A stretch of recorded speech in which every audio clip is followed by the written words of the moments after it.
2.5 years in, and it appears as though Nebraska football continues to regress under Scott Frost's lead. We got Zach Reeder on the line from Fifth Quarter College Football to help us break down the Huskers with the date against Iowa, the annual Big Ten rivalry on Thanksgiving weekend against Hawkeyes on the road. Zach, how you doing today? I'm doing good. How are you, Mark? I'm good. Let's uncover the mystery that's Nebraska football. So we didn't expect this team to be great, but they were certainly supposed to be much better last year. The Big Ten media picked this team to win the division last year, coming off not a great season in Scott Frost's first year, but they looked very promising down the stretch, winning 4 of the final 6, taking Ohio State to the wire and Iowa to the wire. Ho-hum last year, not good. Adrian Martinez banged up, wasn't productive. They come into this season, and we suddenly need a quarterback change with Luke McCaffrey getting his first start in relief of Adrian Martinez. So first and foremost, I guess, evaluate Luke McCaffrey's progress or his performance in last week's game against Illinois, because it appears as though he's another Adrian Martinez. Yeah, and I think when you look at it, the good thing is that he's a freshman, still with the years of eligibility because of the coronavirus. But you're kind of right on with the Luke McCaffrey thing. I mean, this is a guy who came in and they said he was having throwing mechanical problems, so it's going to take time to fix. 2 years in, he's had a red shirt. He's had a year where it truly didn't count because of the coronavirus. But you kind of look at where he stands now, and there's no progression. He was skipping balls to receivers. He wasn't able to throw the ball downfield, and it kind of seemed like when he was in the pocket, even with the clean pocket, he was kind of tentative to throw the ball downfield. I mean, I don't know if he felt rushed, but there was none. I don't know if that's due to inexperience, but yeah, you're absolutely right. I think there's quite a few issues with Luke McCaffrey's performance against Illinois, a guy who coming in off of the previous week against Penn State, he didn't scramble at all against Penn State, had 0 scrambling yards in the game. And then you look at a game in Illinois, and it seemed like if you watch the whole game, that's all he did. He didn't pass the ball at all. And it's concerning for Husker fans because, you think year 3 of the Scott Frost regime and you'd have a quarterback who can throw. And right now it seems like everybody's regressed. MarkRogersTV, the voice of college football, breaking down the game we all love each and every day. Best bloggers, broadcasters, writers in the nation. Discussion, debate, and analysis. Please lock it in and hit that bell for the notifications once you subscribe. That way you know when we're going live. Got Zach Reeder here to talk Nebraska football. You can catch him on Fifth Quarter College Football. So, yeah, it seems to not play into the hands of what this program's been trying to do, and Scott Frost bringing in playmakers or would-be playmakers like Omar Manning and Wan'Dale Robinson and Xavier Betts, who's a prized freshman. And you can only run so many jet sweeps and tunnel screens to try to get them the ball in space when you can't get them down the field with accurate passing. Absolutely. I mean, you just hit it right on. Luke McCaffrey, he has one big pass play, and everybody's like, oh, he had a 45-yard touchdown to Xavier Betts. But it was just on a jet touch pass, and that's all he did, and the blocking set up perfectly. So, you're right on about that. I think that, you have to be able to push the ball down the field in the college football game. And when you can't, you're going to get 9-10 guys up near the line of scrimmage, and it's going to be tough to really do anything. Talking Nebraska football here with Zach Reeder on Fifth Quarter College Football. Colin Miller, you mentioned before we started to record that because of a spinal injury, likely out for the season, almost definitely out for the season. He's a senior. It ends his career, 67 tackles last year, 5.5 tackles for loss, a productive player. So he's missing. When you look at the defense, what do you see there? They're not giving up, weren't giving up a ton of points. Then Illinois comes to town, and Illinois, I know they beat Rutgers the week before on a last-second field goal, but generally considered probably the worst team in the Big Ten up until that point, and they come in and put up 41.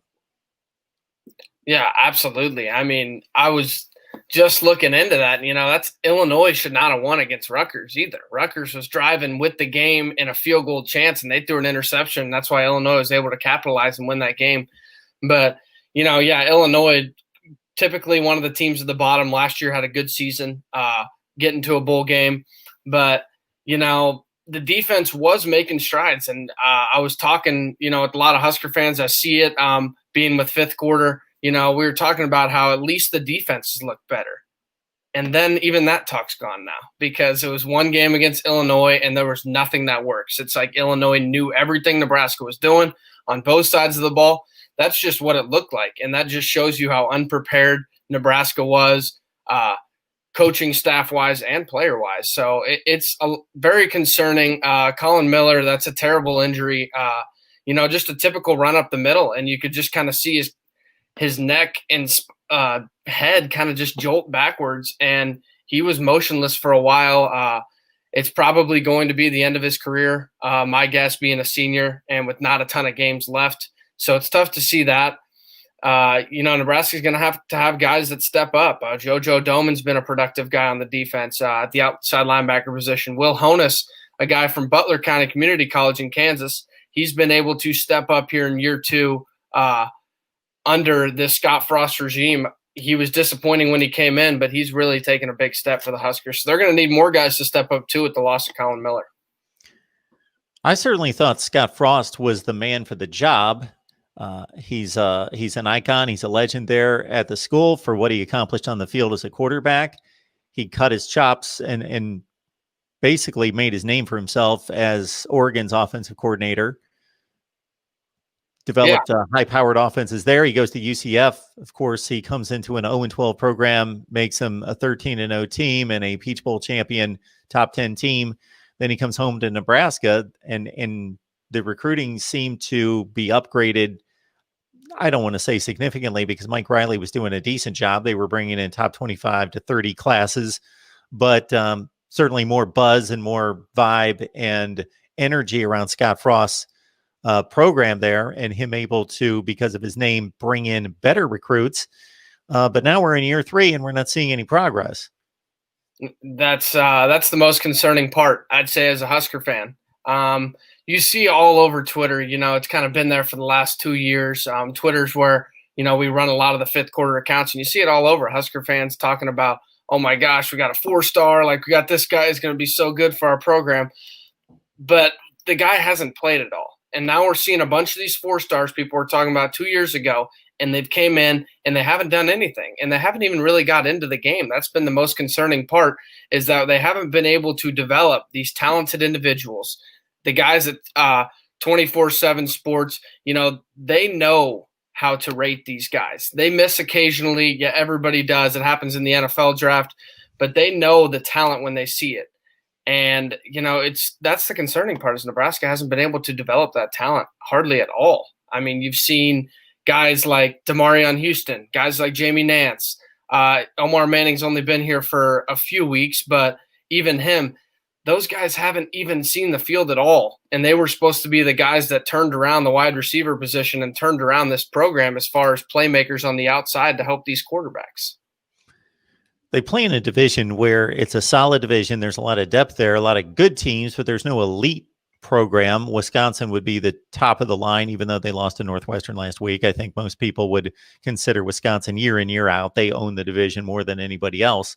Well, there's no reason for Nebraska playing in the same region of the country, having the same recruiting challenges that Wisconsin, but having rabid fan support, money, resources, facilities, all of it in play other than the recruiting. So they got to go to Texas or California or somewhere to get recruits. That they shouldn't be with Wisconsin and Iowa competing for that division every year.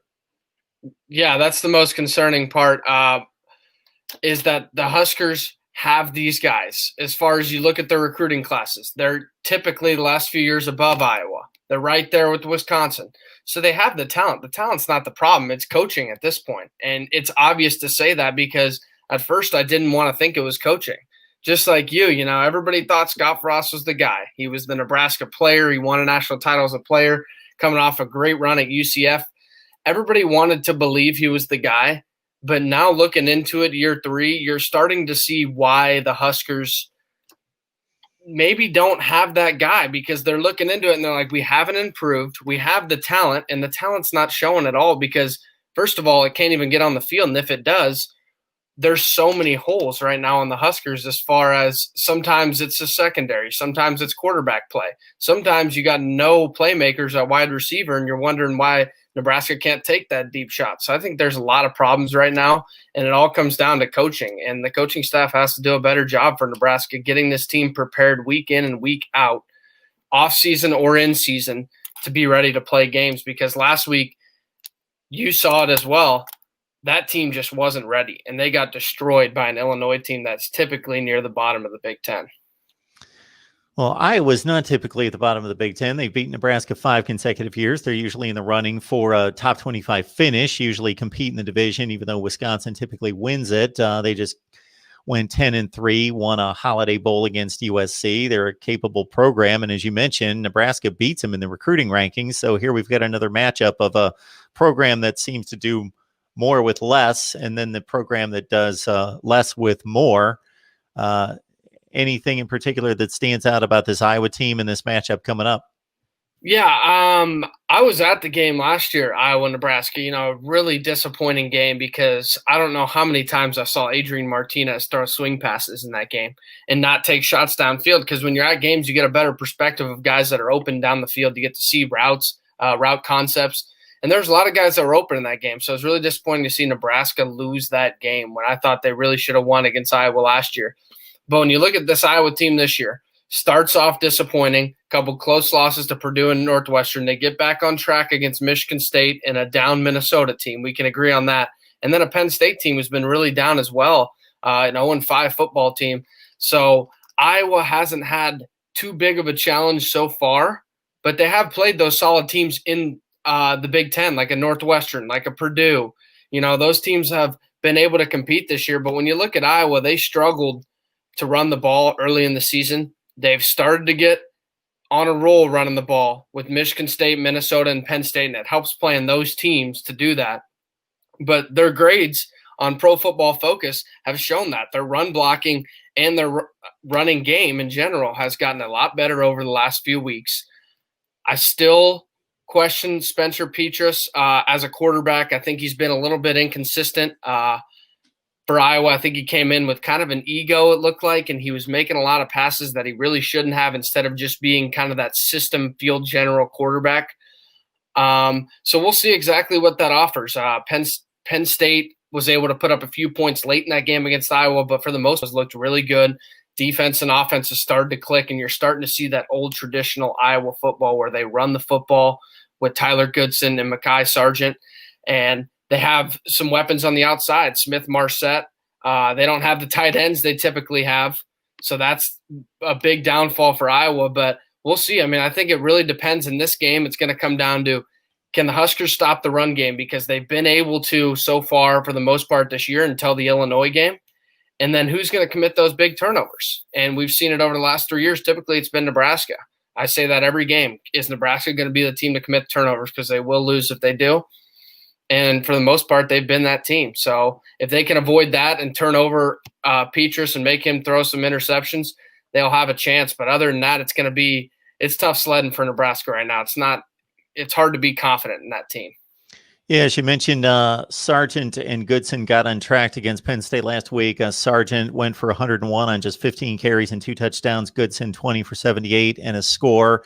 Iowa, this is the formula. They ran at 46. They threw at 28. So that kind of protects Petras, who went 18 for 28. And Nick Neiman on the defensive side had 17 tackles in that game. Iowa's always good defensively. And the team is basically 2 plays away from being undefeated. So I know they got off to the slow start. Those were 2 solid teams in Purdue, and especially Northwestern, of course. And Iowa starting to play better ball here in recent weeks. So it doesn't look like a good matchup, as it typically hasn't been in 5 consecutive years against Iowa. The Hawkeyes seem to find ways to win and Nebraska ways to lose, but they're back at it. Kind of a forced Big Ten rivalry of sorts since Nebraska's joined the league, in them playing on Thanksgiving weekend, this time at Iowa. Anything else on this one, Zach? No, not really. I hope that the Huskers are able to bring out those playmakers, and I hope you see them take shots down the field, because I'll tell you what, if they have that same game plan as the Illinois game with not that very many playmakers on the field, and they don't take shots down the field, this one could get ugly. I was shown it the last couple weeks. They've had a couple ugly games, winning by 28 plus a few times, and then the Penn State game winning 41-21. So it could get ugly if Nebraska doesn't extend the field as far as vertically with the offense. So that's what I look for in this game. I think the defense will be fired up, and I think they'll respond to how they were playing a little bit earlier in the season against teams like Northwestern and Penn State. I think I expect them to keep this one a little bit tighter, but if the offense can't get anything going, you're just going to be giving possessions and possessions to Iowa, and it's going to be a tough one. Folks, we talk college football constantly here, so help us build the channel. Give us a like, comment below on what you think of Iowa, Nebraska, the Big Ten, the nation, and subscribe here to Mark Rogers TV, the voice of college football. Check out Zach Reeder's work out on fifth quarter college football. Zach, we appreciate you stopping by to break down Nebraska, Iowa. Yeah, no problem. Thanks for having me, Mark.